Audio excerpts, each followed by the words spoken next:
My name is Markus. My name is Connor. My name is Kara. I am one of them. This is our story. I think who Kara is, or how I would describe Kara, depends entirely upon who's playing her, because you have the option to make her multiple different people depending on the choices she makes. But I think she does start out incredibly naive, incredibly innocent, and kind of hapless. I'm sure we used to be friends before I was reset. Maybe we can be friends again. She's a person who's characterized, I think, by empathy. She's a person who really, she just comes from her heart. You'll never leave me, right? Promise you'll never go. I promise. Kara, please! Are you okay? Are you hurt? Wait a minute. Leave her alone! Kara, leave her alone! The really beautiful thing that I've had the gift to be able to do is to essentially build a person from the ground up, because that's what she's doing throughout the game. And with every experience she has and every person she meets, she's building, you know, first emotions and then the sense of judgment. And it's sort of an exploration of what it is to be a human. Don't worry. Luther and I will be right here.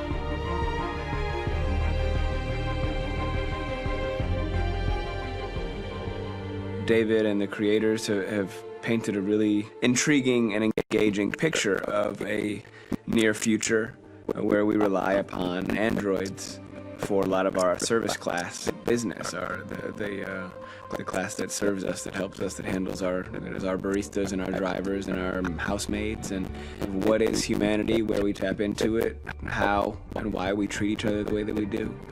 And my character Markus has a really intriguing journey, becoming deviant, realizing that he actually has feelings and human qualities inside of him, and it's a really incredible ascension into becoming fully realized and coming to terms with what you actually deserve better than this in life. And not only do you want it for yourself, but you want it for your peers. We've come here to demonstrate peacefully and to tell humans that we are also living beings.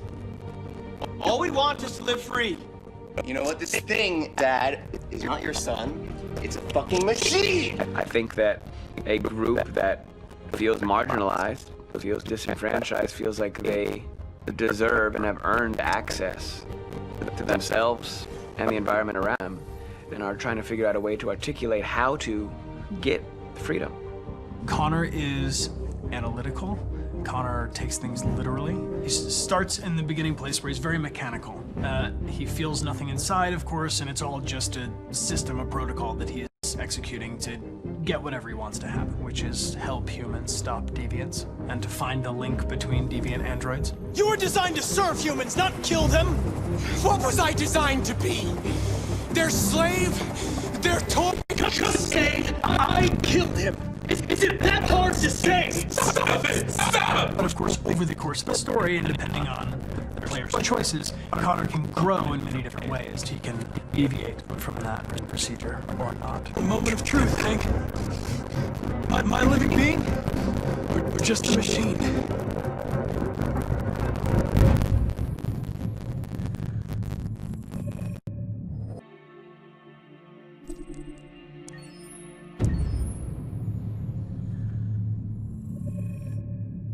Game after game, we try to challenge ourselves. For Detroit, we wanted to, first of all, to write a story that would be incredibly bending, which means the most non-linear story that we've ever created.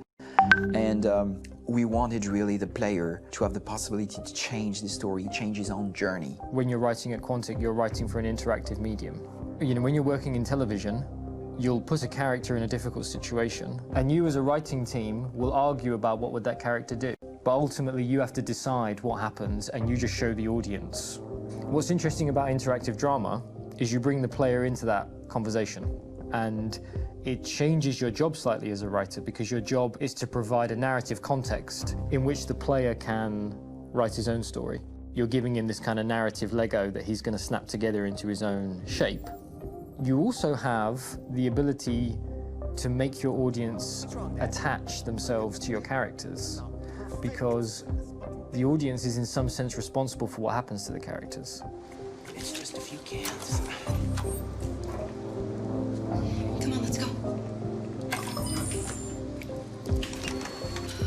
cash now? You used me to steal that money. How could you do that? I trusted you. What is a bit specific about this scripts is how large they are. If you take a film script, there are about 100 pages, but here we have to deal with a script that is between 4,000 and 5,000 pages. Everything becomes bigger because we don't just tell one story, but we tell all the possible stories that can be told within this narrative space. On Act 3, our final act, we have around 1,000 different scenarios, and every one of those scenarios has to be as interesting, as passionate, as strong, and as emotional for the player. We want every action that the player does, every interaction that is available to serve in telling the story, and help the player understand who his character is, and build that character moment to moment.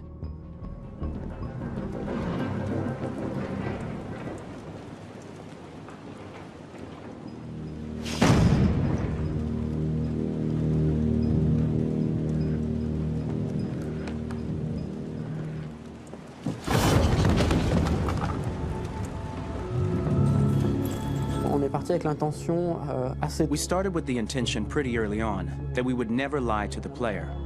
So we implemented a visible tree structure in the game that players can consult during a scene or at the end of it, which shows exactly what they did and what they missed. There are games out there offering world exploration. We offer narrative exploration.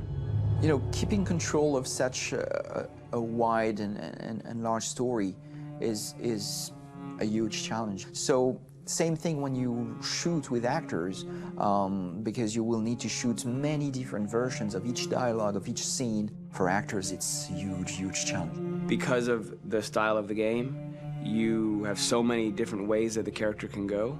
Every decision, it's what I call kind of choose your own adventure. Like every decision that the player makes, it's going to open up 40 more pages of material and experience that ties in, which means as a performer, you have to try to continue to make things feel real that the player might not ever see, but also that in performance, it's not always connected to a previous act. It's grueling, it's hard work, but it's a great team, and I enjoy doing it. I was really frustrated. I was until I got to this point where I kind of was able to step outside of my own experience and even in a lot of ways my own process and be able to step outside of that and okay, this is something new. What do you need? How do I meet you there? How do I give you what you need and still feel like I'm doing what's right? And once I did that, then all of a sudden it got really fun. It was much freer, and having to approach it in a new way and think about the player and think about how it serves them and what I'm doing for them or what I'm letting them into. It's really, I think, helped me grow in general. Remember, there's nothing on the left. That's a wall, so it's probably all there. And then make her come first, close. But I think you would go first to check that it's safe. Okay, sure.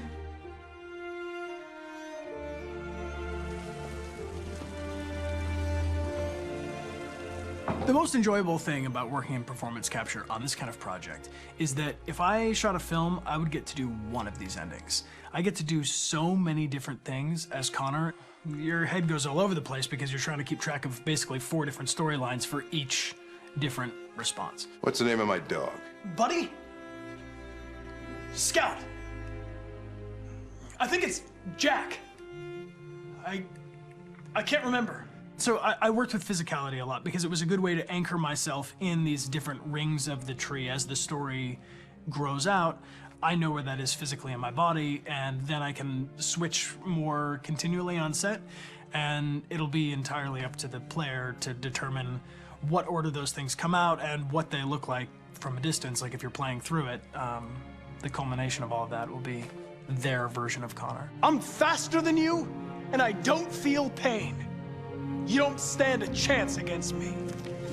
Listen, asshole. If it was up to me, I'd throw the lot of you in a dumpster and light a match to it.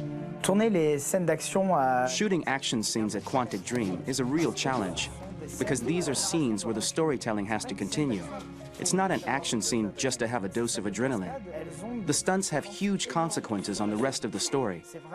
It's really a moment where we implicate the player and tell him that the choices he makes during an action scene will have a direct impact on the evolution of his story. My biggest challenge on Detroit has been managing the large number of animations that we received from motion capture.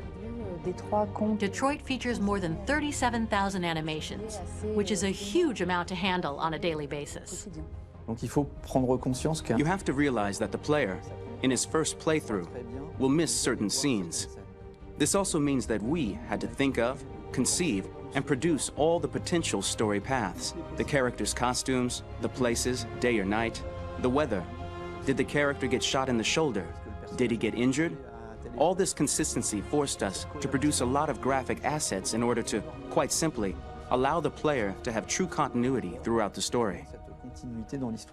Honestly, we were even surprised by the challenges that come with such a big tree structure, and we did our best to guarantee quality across all the game and make sure that whatever path you choose within this narrative space, you will have an equally good experience.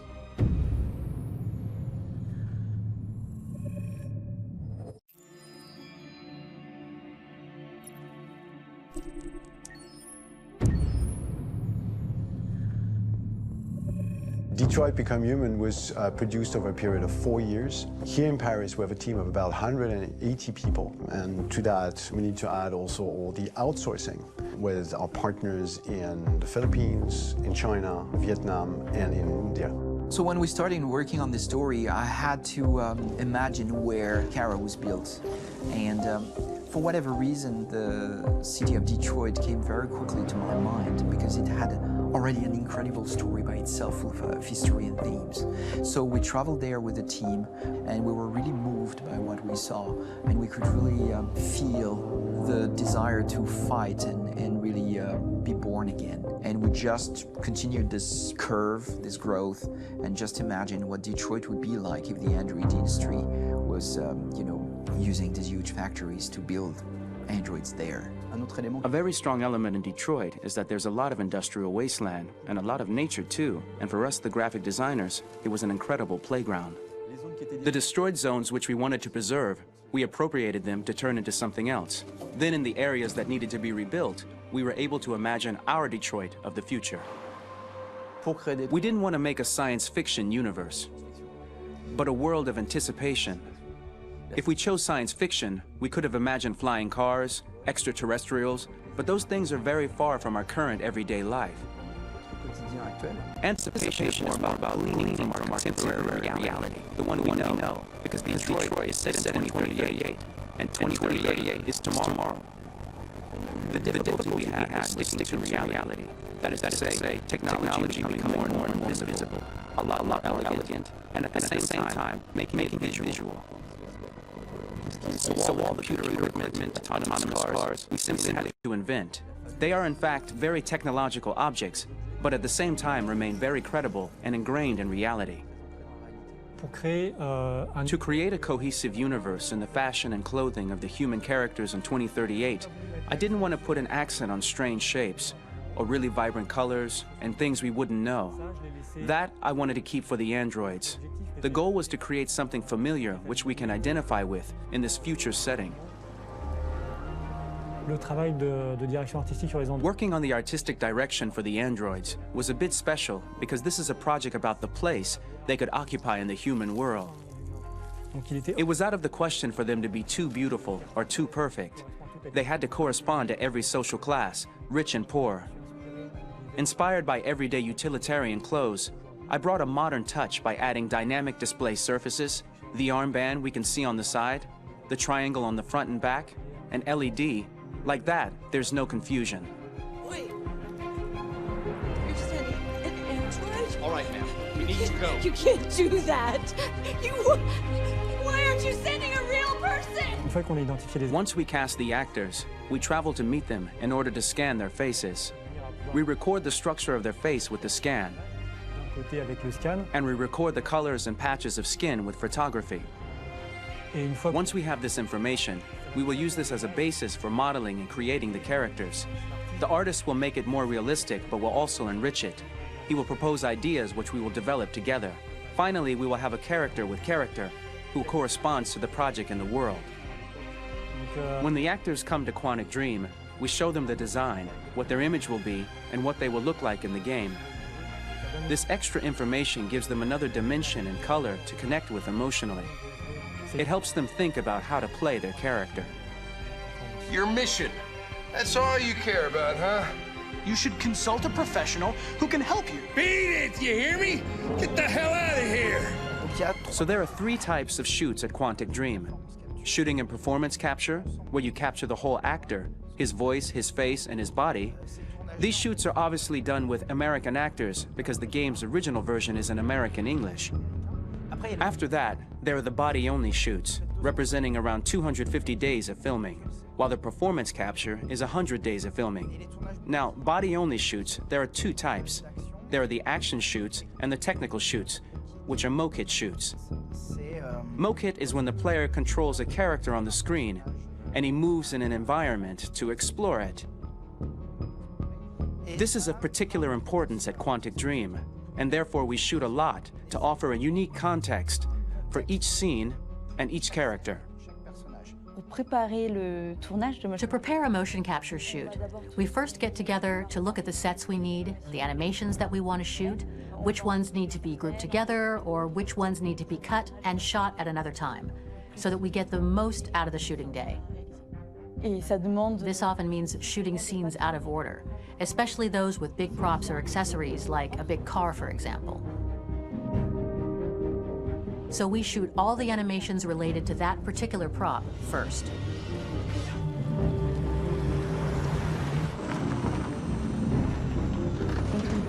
The biggest challenge for the mocap team was shooting a Spider-Man mokit. We had to build a wall and attach an actor to a harness with cables so we could pull him up and render him climbing. The shooting on this game total took about, I would say, more than a year, between 1 and 2 years, with about 300 actors on set. So I would say it's quite a massive production. But so much happened on this set between the stunts and the shootings with a little girl and all these great actors that we had. It was really a very, very memorable journey for the team and for myself. Today, Detroit has over 37,000 animations. When we retrieve the motion capture data, it's just a cloud of points, which represent all the markers worn by the actors. From this cloud of points, we have a phase called retargeting, which gives us a skeleton. This skeleton will be applied to the characters of the game. There is still work to be done, but this gives us the main movements. Since we are working on something very realistic, we must recognize the actor and also recover all the emotion he expresses in his performance. We use a system of facts, an identity card for each actor. We make the actor do a whole range of facial expressions. Then we recover all the expressions and paste the animations on a puppet that Jan has prepared. I then recover and refine these poses. I might stretch the lip, reinflate a cheek, tiny details that make the finished product really capture the actor. Because of the nature of our mocap system today, when we receive the animations, we're missing eye movements, and so the character has that dead look. He really has no eyes, so then it's a big part of the work for the animators to find the regard of the actor in relation to his position, in relation to the body, etc. It was crazy when I saw the newest model for Curta, because they've been working on it and working on it, and this was the first time I literally jumped in my seat. It not only looked so much like me, it was the fact that it looked so lifelike. It wasn't that it looked just like it was a camera, it was something else, you know, but it looked alive. It's exciting, and it's kind of terrifying. Game after game, we learned the rules of optics and filming, and our goal with Detroit Become Human was to have cameras that would actually emulate the optics of a real physical camera. So basically dealing with real-world imperfections was our main task, and just to make cameras look as real as we can. Once the animations are shot and processed by the animation department, integrated and polished, we film them. That is to say, we really do a mise en scène, as in cinema. The real difficulty of our job is to know if these cameras are telling us something. Are they in the emotion of the scene? Do they describe exactly what the action must convey, what must be felt? The most important challenge for me was one of the final scenes where Markus decides to start the revolution and go to the battlefield. Very quickly, we imagined this to be a huge sequence shot. We wanted the feeling of a cameraman running behind us while showing Markus, the androids who help him, the person shooting at us, etc. Above all, it was necessary to say to oneself, this scene is very violent but does not glorify war. On the contrary, that war is something improbable and absurd. It was really a fun challenge. The idea was to say we have 3 characters. We would like each of them to have a specific cinematography. We wanted Kara to be much more filmed with some kind of handheld camera, to have something very living, very breathing. For Connor, we wanted something very cold and very perfect. And for Markus, we wanted something epic and spectacular. So it was about the filming, but it was also about the photography. So we worked with a director of photography to give each character a different lighting, different key colors. Each of them would have their own worlds. And finally, we worked with the composers, so they would create a specific sound for each character, so each would have his own world and his own style.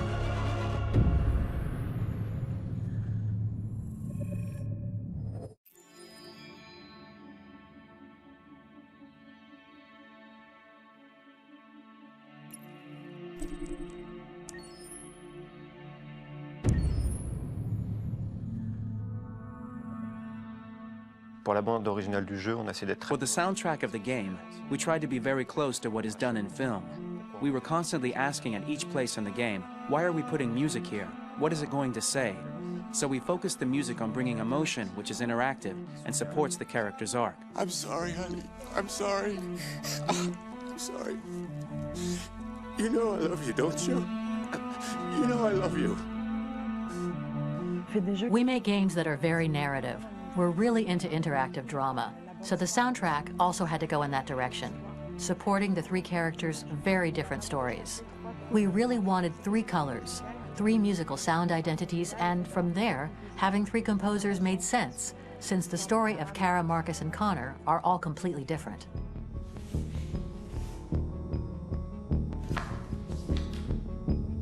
You recognize him? It's Carlos Ortiz. For Connor, we wanted a soundtrack that could be very cold and very mechanical, very machine-esque somehow. For Kara, we wanted a soundtrack that would be very moving and emotional. It was about the quest for identity, but it was also a journey about love and empathy. And for Markus, we wanted something epic, something that would really represent the grand aspect of his quest. And we were very fortunate to find 3 incredibly talented composers, and working with them has been a dream, honestly.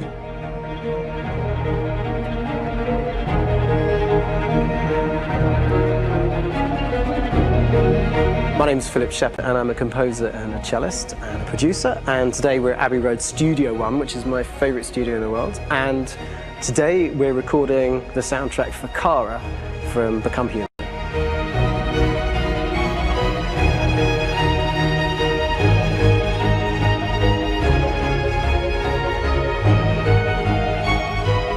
So when I compose a big project, I often travel just to kind of get out, and get some fresh air and some inspiration. And I go hiking and traveling in Montana a lot. I had a log fire in the room that I was staying in, and the flames were kind of making absolutely direct music. And it became the basis for Kara's theme, and it sounds something like this.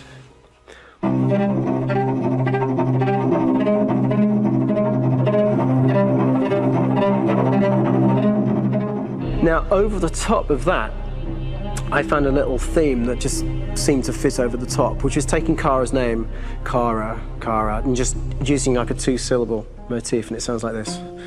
We're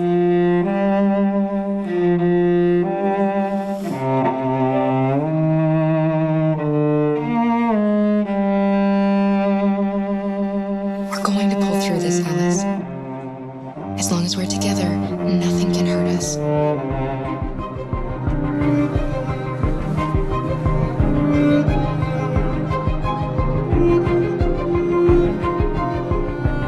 And all the time that's fitting over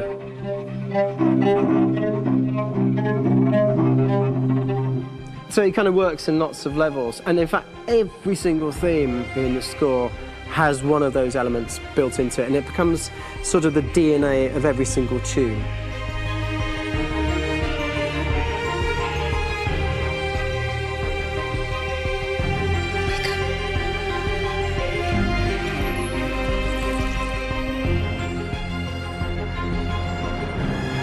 For me, writing this theme for Cara, I actually had to tap into what it feels like to be a father to daughters. I really had to tap into everything I feel about my daughters and thinking, well, if I had to write music for them and that sense of trying to protect them but also give them the freedom, that's totally where it came from. Because each composer has been given the sort of narrative responsibility for very different characters, I haven't had to sort of go into other styles. I can actually be very loyal to this particular character and sort of hopefully encapsulate her. But it means also I've suddenly become very connected to this character. And if for some reason it goes to game over early, I'm getting mortified, you know? They're over there! Starting a new project, for me personally, it's always finding the right tone, finding the right color, I like to call it. For me, it's finding that right texture that actually sits against picture really well. One of the biggest things is I created custom instruments for Connor.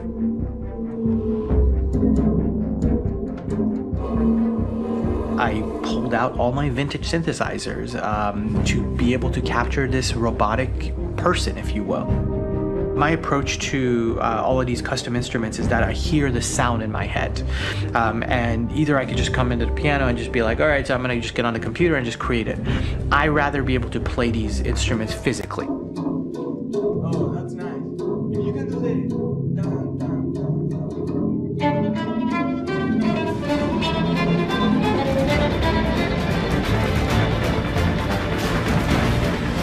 As soon as you see Connor the first time, there is a really interesting thematic idea that you hear, and that's just made out of a Moog synthesizer, but completely manipulated in multiple ways. And it's robotic. It has a little bit of an emotional to it. He's on his mission, so you feel that as well. So it just kind of gives you that cold, motionless, with a mission in hand that you kind of feel throughout the whole thing.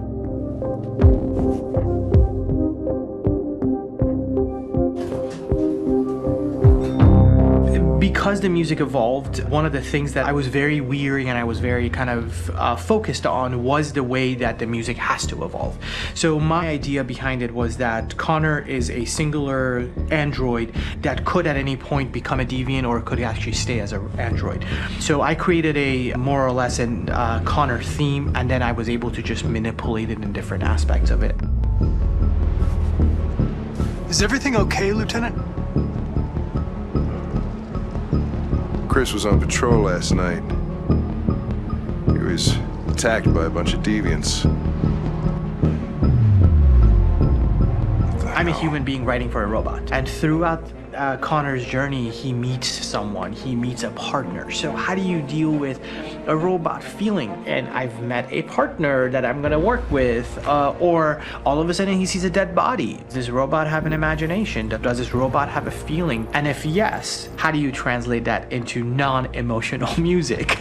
So it basically at any point I was just like, I can't do this, and then I just do it. Property was damaged and fires continue to rage in several major districts across the city. Some people are asking, have androids become a threat to our security? When I first started really digging in on Markus, the one thing that I really tried to capture was the transformation process. You know, Markus is this android that evolves over the course of the game and really goes from kind of figuring out that he's more than just an android. You know, he's starting to develop kind of a human soul in a way. Try to imagine something that doesn't exist, something you've never seen. Now concentrate on how it makes you feel and let your hand drift across the canvas. On the other side of Markus that I really latched onto was that he almost became a savior for a lot of the other androids in the game. So when I started developing the theme for Markus, I really made it like a church hymn.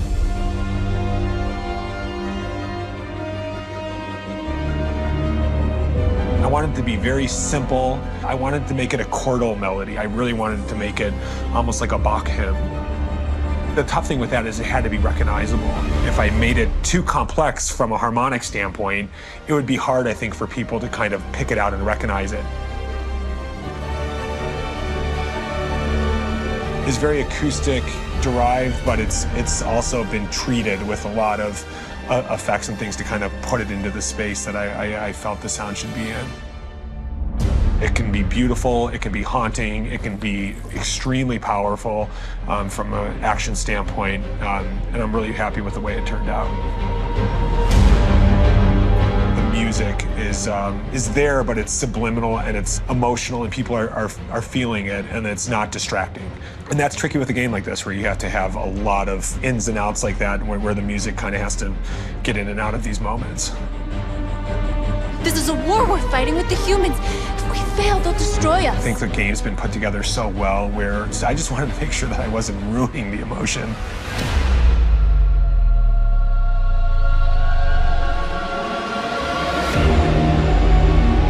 I gotta be honest, when we first started on this path, I said, oh man, this could be pretty messy, you know? I mean, it could feel disconnected, but I mean, it's amazing how they really guided us and got us to really kind of all be in the same world, but at the same time feeling completely different. So it's really gonna stand out and kind of be one of those games where people are really gonna notice the music and kind of how it was crafted, and, you know, and all the hard work that went into being able to pull it off in a graceful way.